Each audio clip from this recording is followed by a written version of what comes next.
This episode is brought to you by Border Brewing Company. Check out Border's newly designed backyard oasis and be a part of what makes Border so special. Today, Nivens sits down with Andrew Turner of Andrew Turner Auctions. Be sure to check out a live auction every Thursday night and find vintage, antiques, collectibles, sports, militaria, and so much more. Go to atakc.com for more info. Here's Andrew Turner. The Prince of Possum Trot, the Mayor of Gullytown, a Kansas City kid. Ladies and gentlemen, you're tuned in to Kansas City with Jason Nivens. Starlight coming, ride, fetch my lightning ride.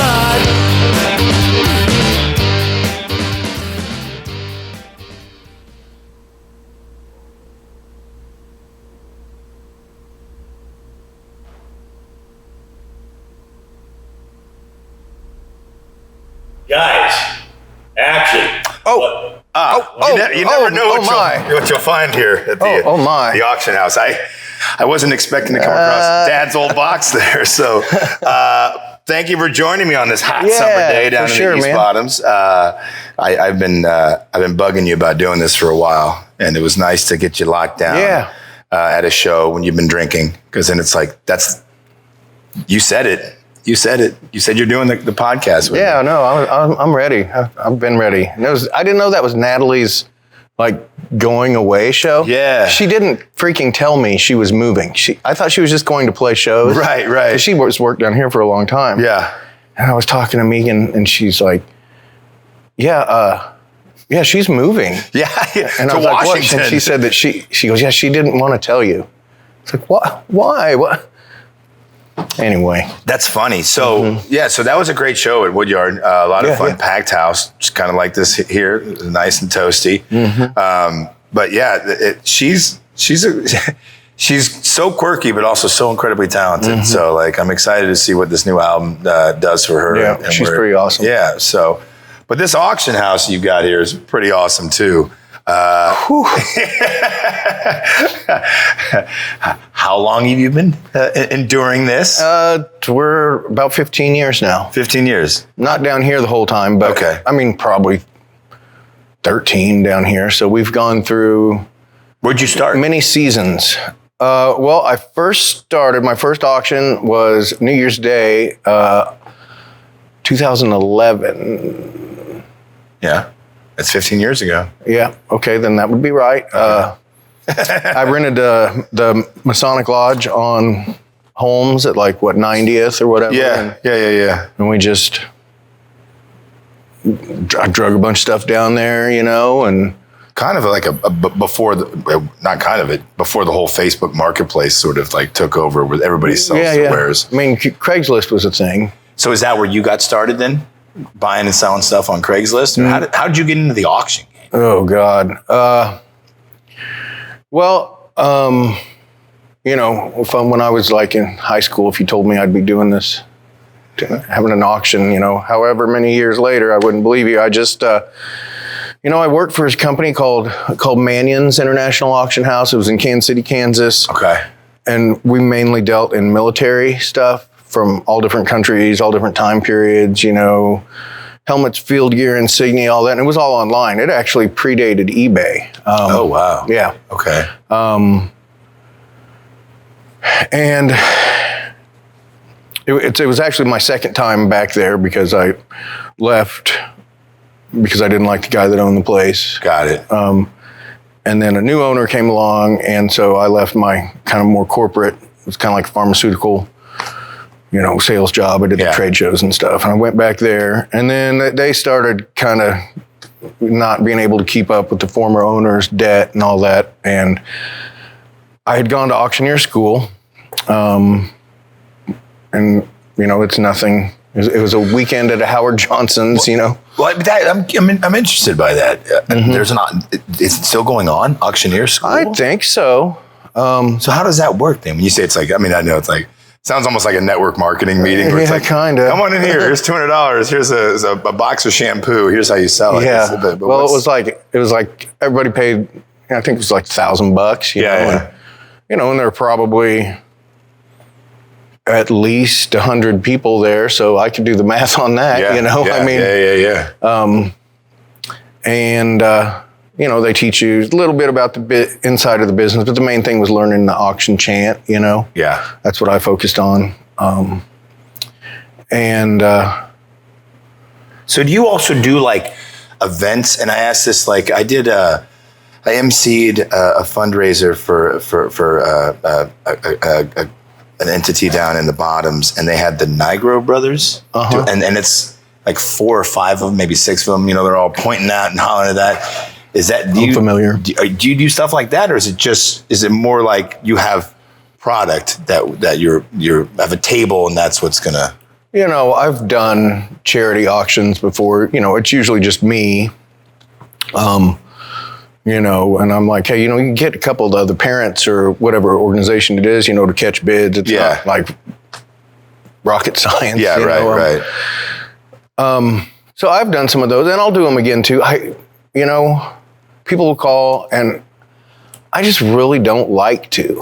Really? I mean, it's like, usually on a Saturday or a Friday night or whatever, and, I'm like, well, give me $1,000, I mean, time is the only commodity we really have. And, sometimes, I don't know, it's just different. You go and you hang out, you're around a bunch of people you don't really know, and you've been working all day, and I'm like, hey, and then I have to MC it too. And a little bit of hamming up, hamming up versus down here where they come in. And so I've been down here quite a few times. I feel like I came down both pre and post pandemic, and I mean, what are we 6 years removed from that? But yeah, it's still lingering. I know, crazy. Shoot, I used to do it with a mask on down here. I was going to ask you about that. I was going to ask you, like, when it showed up and it was like, here things are shutting down, masks are mandatory, this is happening. Like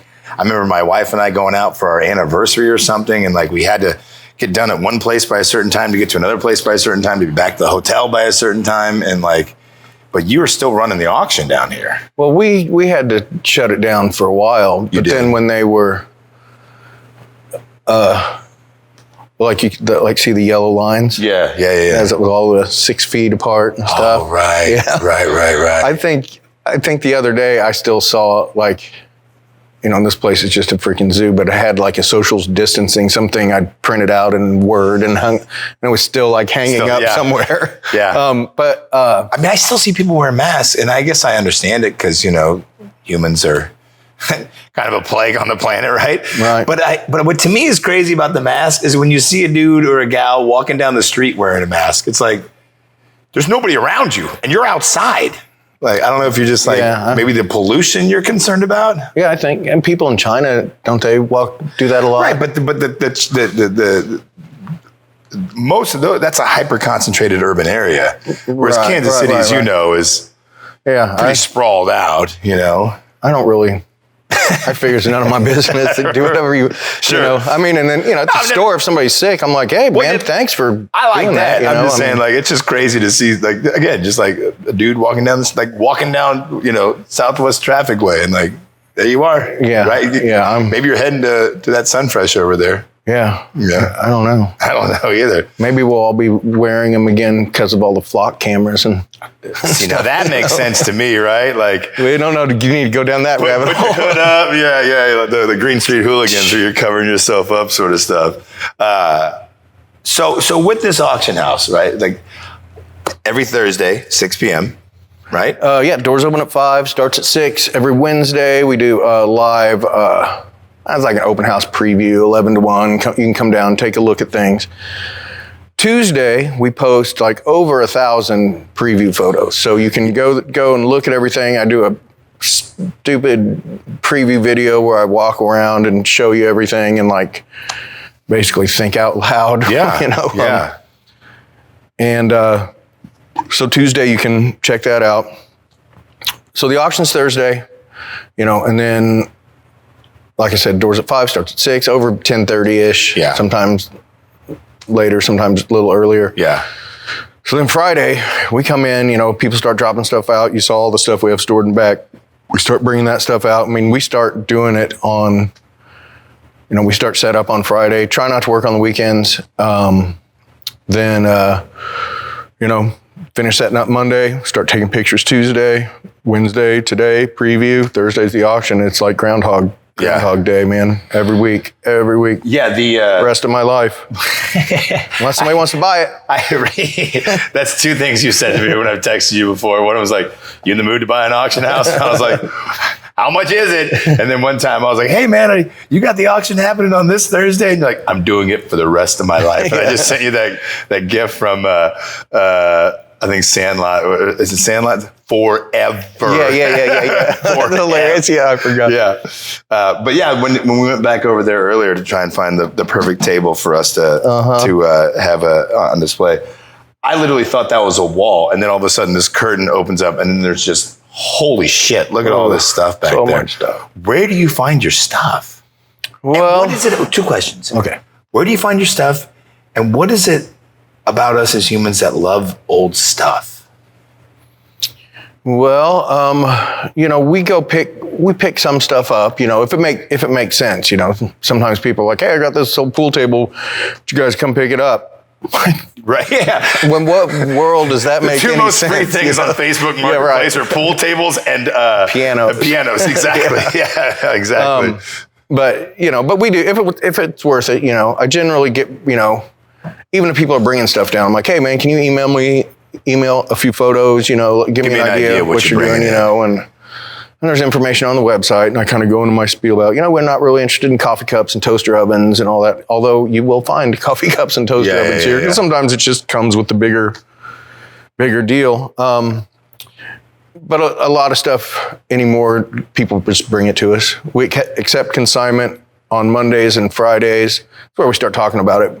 By appointment between 10 and about 2:30. Not that we can't figure something else out, but approved consignment, like a guy just showed up today with some stuff. And he drove from like Manhattan, Kansas too. And I was like, bro, you didn't think that you should have like called first to make sure? How did you know? Yeah. But I think he had some other business here too. Okay. But, and then, our website hits near the top depending on what you're searching for, and that's a whole nother side of it, is the whole back end of it, the SEO and the freaking social. Sure. You get it.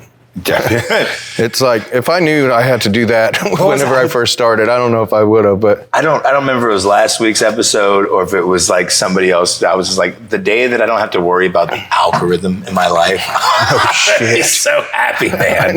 Like the algorithm. Is the algorithm picking me up to share my stuff? Because I only got 3 likes. That doesn't make any sense. There should be something. You go through cycles of giving a shit and not giving a shit. I can cuss, right? Yes. Yeah. That we're not on the FC. I'm not in radio anymore. Yeah, right on. Which is, I think the first time that we got introduced to each other when I was on 610 Sports, and I was like, y'all got to check out Andrew Turner's auction house in East Bottoms. It is dope AF. That was so cool on Cody and Gold. Cody and Gold. Yeah. I don't remember what it was that I was going in there for. But I think they just needed. They're like, we need something. Let's get Nivens in here to talk. It might have been like their Club 610 or whatever they did. Yeah. But a friend of mine called me and he's like, dude, Nivens is on 610 talking about you. And I was like, what? Yeah. And, tuned it in. And then I went in and found it, and spent like hours figuring out how to get it in, exported it into, and then so I could put it on the site. To help the algorithm. algorithm. What do you think it is about old stuff that we love?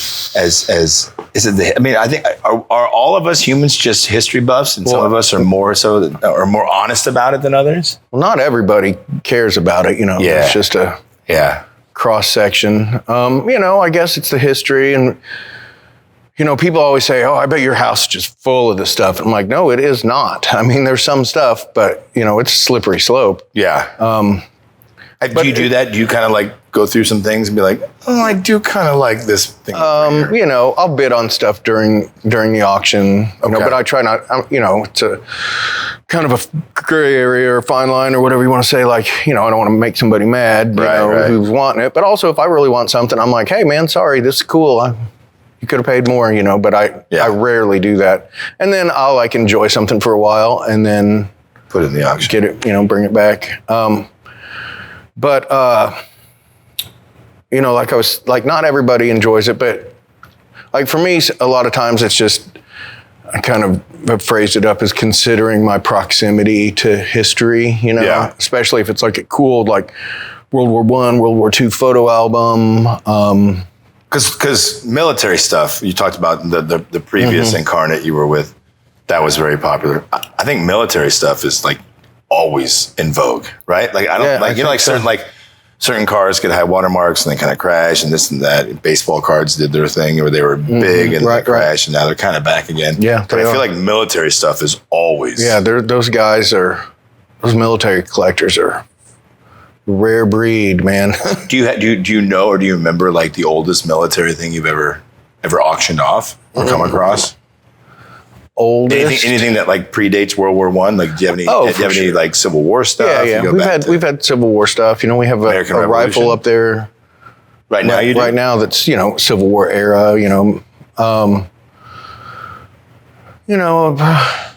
There might have been like revolutionary like buttons or something like that, but that's a long time ago.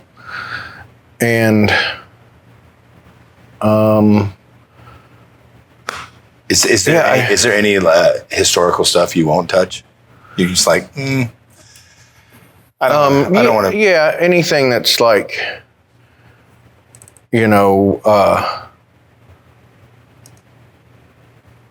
like hate related. Sure. But military stuff, there's World War II German stuff, and I will sell World War II German stuff down here if it's real. Right.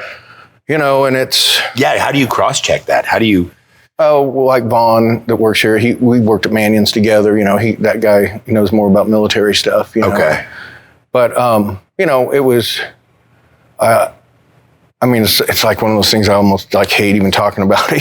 Sure. But it was. It's like Lemmy having all the Nazi paraphernalia. Well, he was a customer at Mannion's. Lemmy was? Yeah. From Motorhead? Yeah. No shit. Yeah. Yeah, because if you watch the documentary, it's like. How, what do you say to people that you're a Nazi sympathizer? He's like, I'm not. That was it. Okay. So, like, first of all, we're not canceling World War II. It happened. That horrible shit is pretty much going on right now. Yeah. And people are, I'm like, yeah, are you shocked to see this? Because you should be. You should be freaking shocked because it's absolutely terrible. And, and it's history. So the war ended in May of 45, right? Mm-hmm. There was like nothing a little kid wanted more back home from his uncle who was in the wars to bring him back a freaking World War II German knife or bayonet. You know what I mean? They're souvenirs, they're spoils of war brought home by a conquering army. And so there was, it was like real life, like real comic book, bad guy stuff, that people got to put their hands on. I don't personally have any of it, but I also like, I don't know. And another thing about the military collectors is like a lot of people say, oh, we have this military stuff. I'm going to donate it.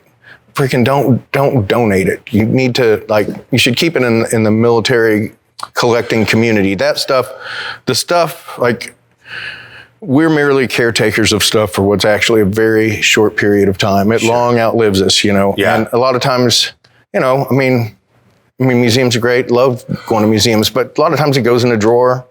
A lot of times it goes out the back door because they need to sell it because they need to make money, and that was going to lead me to then say, have you found any World War I stuff you brought to the World War I memorial? No, they don't need anything. Yeah, pretty. Yeah. It's a pretty big. Yeah, I've been in that place behind the scenes when I've done some stagehand gigs, and it's wild. They don't need anything. Yeah, they're doing pretty good over there. They don't need anything. Yeah. Man. Go check it out. Go see it. Go check it out. Yeah, it's a coolest place. So, have you come across Batman #1 comic book, Mickey Mantle rookie card, Honus Wagner, tobacco? Have you come across some of those Holy Grail? That's considered kind of the Holy Grail stuff, right? A Grail kind of thing. We've had some. We've had a lot of Mickey Mantle autographs and a lot of the older sports cards, but yeah, none of the ones that like there's 4 in existence or whatever, you know. And Babe Ruth stuff at all? Satchel Paige. There's probably some Satchel Paige stuff. Babe Ruth, probably nothing. Nothing that stands out. Nothing, you know, that's maybe like a magazine from then or something, but no signatures or anything. Like, is there for you like a holy grail sort of like, if I come across this, I'm selling it and I'm retiring, or is it there's nothing that like really stands out for you? You know, I can't think like offhand anything that it would be. What about like Wild Bill Hickok or Doc Holliday? Yeah, that'd be cool. We haven't really, we've had like some like old pieces from Buffalo Bill's Wild West show, you know what I mean? But nothing really we're more volume. We turn and burn every week. Yeah, right. People will say, "No, are you going to research all this stuff?" I'm like, "No, we're going to sell it." And the bidders are super savvy, Yeah. You get a lot of Kansas City stuff? Yeah, a lot of Kansas City stuff. Mm-hmm. What are some of the Kansas City pieces that stand out for you? We took a bunch of stuff out of the Savoy Hotel when we got to go in there. We took like the big buffalo head that was in there. Or whatever it's called. Yeah. Yeah, like, what's that penguin doing here? I know. Like, get that? It is wild because the restaurant is still the restaurant, but then you go into the hotel and it's like this super contemporary, modern whatever, and it's like some of the stuff's kind of cool, and some of you're like, right. Yeah, bottle rockets out that window when it was still the. Yeah. Well, we used to, we'd stay there sometimes. We'd be like, hey, friends cheap or whatever. Yeah, we'd go stay at the Savoy. Yeah. Half of it was built out. Half of it was just hollowed. And in the basement of that is where the end of the line of the 8th Street Tunnel used to come to. Oh, really? Did you? I was filming a music video there. I didn't go see it, but I had a bunch of people that I was with that went down there before they sealed it up. And I guess that was, the tunnel came up at 8th and Broadway, but I guess there was still an offshoot of it that went all the way to the Savoy. So that way, like presidents and things like that, and they would come up from the Union Depot would go that way. And so they wouldn't have to, cross the public or that kind of stuff, which is, I was telling Parker on the way down here, we cut through Columbus Park, which used to be the North End, and like how so many of those old buildings had tunnels that interconnected them all. Yeah, I've always heard about it. I've seen a couple of them. I have. I've seen in the River Market. I've been there. And then I used to work at a place in Columbus Park that went to the basement. And supposedly that was like the speakeasy. And then there was supposedly a tunnel that went to a house that was like the speakeasy sort of thing. And it's the after party after the after party. Yeah. Where Capone and his people would go to handle their business. With Pendergast and all that. And it's all. That shit's just crazy to me. Like it's wild to think about now because like you look at the renaissance of downtown and you got the Power and Light and I say Sprint Center even though it's T-Mobile now and all these newer buildings that have gone in. It's like, man, there used to be some pretty dope stuff down through there. I guess that harkens back to that nostalgia feeling of like when you look at that, the Kansas City Then and Now book. Yeah. You look at that, you're like, the fuck? Oh, dude. Where did all the... My favorite building, if it could ever be brought back, is the Junction on 9th and Main. It sat right in the middle of it, and it was like this intersecting hub before everything started moving out south, and like, it was wild. Like, you read about it. It was this gorgeous building. I think it was gorgeous, and now it's like a statue and a fountain. I know what you're talking about. You know what I mean? It's on the front of that one hardback Kansas City Star. Exactly. Book. Yeah, I know what you're talking about. Or you see the image of 6th Street before the highway came in, and like there's the lone building that's 5th and Main. It's like, wow, look at all the cool shit we used to have. Yeah. Well, I mean, and a lot of it too is progress. Well, yeah, and like I don't know, kind of just running highways through black neighborhoods to freaking the red line and all that freaking. Well, there was definitely there was a collusion there post World War II with getting everybody out to Johnson County because that's where all the new suburbia was getting built up, and you had the automobile and you had the GI Bill that was helping out whites, whites only, so to help up, them. Man. Even though many colored folk went over to World War II, they didn't get the GI Bill. Yeah, no shit. I mean, and you think about the disparity of that, and it's wild. Yeah, that's one thing. One kind of like I love like U.S. World War II stuff, and then I'm I'm looking at it, I'm like, wow, all of these people, chances are they were horrible fucking bigots, you know, and I can't. It's wild. Can't get past it. Yeah, but, yeah. I mean, I guess a lot of it's just, I mean, we basically live in the South, you know? Yeah. I mean, as far as the rest of the country's concerned. Anyway. Yeah. Anyway. Yeah. We can do a deep dive on that one. Yeah, I've just been really, really doing a lot of reading on all that lately, and, you know, just like, whoa. Yeah. Like Black Wall Street in Tulsa. You know, I'm I'm cussing a lot. Yeah, I never learned, that's what I do. I never learned about that in school. Weird. You know, like just how everything is. Well, I mean, dude, take a look at 12th and Vine. It's immortalized in that song that, you know, the Fats Domino did, and was it Wilbert Harrison recorded the first version of it, and it's been recorded so many times. And what is 12th and Vine now? It is a park, which is just like a row of parking and a plot of grass that's shaped like a piano, and it's surrounded by projects. But 12th and Vine was like the de facto, you know, black neighborhood in Kansas City, and it was the end of the line for 12th Street, because 12th Street in Kansas City was littered with brothels and saloons and gambling dens, and it was wild. It was coming from the bottoms, all the way, and that was sort of where it ended. And 18th and Vine was sort of more of a, if I understand correctly, that was kind of the growth of that to this southern part of it, but most of the action was on 12th and Vine. And then I just saw a clip recently where Emmanuel Cleaver talked about Vine Street turned into Wayne Street because Vine Street was a black neighborhood and white folks didn't want to live on Vine Street. So they changed the name about 26th and Vine to Wayne, so white folks could live on Wayne Street, so they wouldn't have to live on Vine Street. Make them feel a little better. Right? Like, it's just wild. Yeah, it's like that kind of shit's wild to me. I saw a documentary or listened to something, or they're like, you know, if you were a black person in Kansas City during that time and you knew that your cousin or relative or friend was coming to town in this certain amount of time, you'd go hang out 12th Street and Vine, and you'd run in, you'd find them there. Yeah. You know, and that's people meet. I think that's so cool. Yeah. Yeah. Kansas City's got such great history and everything. But it's also, I feel like it's got such great history, but I feel like it's also got a lot of I don't know, maybe suppressed history. Where you really have to kind of dig and pull it out and kind of like, hey, you know, this is the reality of that day, whatever that day was, you know? Yeah, I think pretty much all of American history is it's like not just that. When you you look at it and you're like, oh my, that was this person that we were taught was you know, whatever, you know, like they were probably a pretty freaking terrible person, you know. But Brock was doing some sort of podcast with Malcolm Gladwell.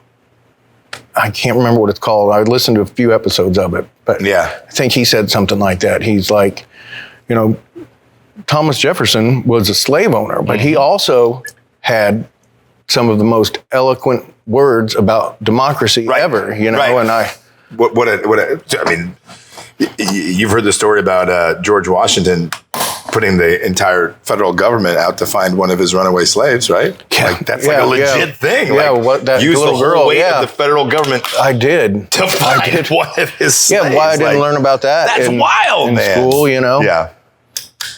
Anyway, there's a crack open another one. Yeah. I wish we could figure it out and solve it all. But I mean, why people just mind their own freaking business, man, and leave each other alone. And yeah, I do feel like that was like something that we really experienced with the World Cup. I mean, I know. I doubt you got a lot of influx of international or regional tourists. Did not. Yeah, exactly. Yeah. But I do feel like the overall picture that was painted from that experience was like, man, like locally, Kansas City really shined. Yeah, because it was up in the air there for a minute. Yeah. I mean, I have a few folks that I know outside of America, and I was like, hey, you guys coming to the World Cup? Like, nope. it's not really a place we want to venture to right now. I was like, fair enough. I get it. Right. But I feel like just in that, and it's kind of a fever dream now, like it came and went. But like, I do feel like the especially like Algeria and Lawrence, you know. Yeah, that was a really neat thing. That was so cool. You know, the march down Grand with the Netherlands, you know, like, and like just kind of seeing, hey, maybe politicians are the problem. You know, like maybe just maybe if us humans are left to our own devices, we'll be okay, you know? Right. So. Yeah, four-way stop seemed to work. You know, that's basically anarchy, right? I mean, it could be. Figure it out. So, well, I loved hanging out with you today, man, and I really appreciate it. For sure, man. I hope it was good for you, too. I want to go look through your stuff since, you know. Yeah. Let's check it out. Tomorrow. Yeah, so. Yeah, good hanging with you, man. Well, thank you once again, Mr. Andrew Turner, for joining us today on Kansas City with Jason Nivens. And as we talked about in the episode, every Thursday in the East Bottoms, 1801 Guinotte Drive. Doors open up at 5. Auction starts at 6. It's an amazing time for sure. I highly recommend you getting out there and going just once. One time. That's all I say. One time and you're going to be hooked. And while the East Bottoms probably isn't as sexy as most people compare to its sibling, the West Bottoms, there still is plenty of history down in it. From early Native American settlements like the Hopewell and the Mississippi people, Osage, Kansas, and Missouri tribes also used to hunt and fish along the banks and the floodplains. Around the 1820s or so, French fur trappers began to settle in. And of course, towards the late 1800s, the Heim brothers opened up Electric Park, which is what this was back in the day. I mean, that's just wild to me, man. That ran there until the early 1900s. It started to outgrow the space. They went higher up in the bluffs. Of course, there's been a few major floods that have ripped through the bottoms to help kind of move people up into the bluffs away from the banks and whatnot. But there's been a lot of work to prevent flooding from happening again. Of course, there's a lot of great places still down there, like Knuckleheads, which I highly recommend you checking out a show at if you've never been. And of course, the J. Rieger Distillery, back in operational 100%. They got a slide in there that takes you from the 3rd floor all the way down. It's pretty dope, man. So thanks for tuning in.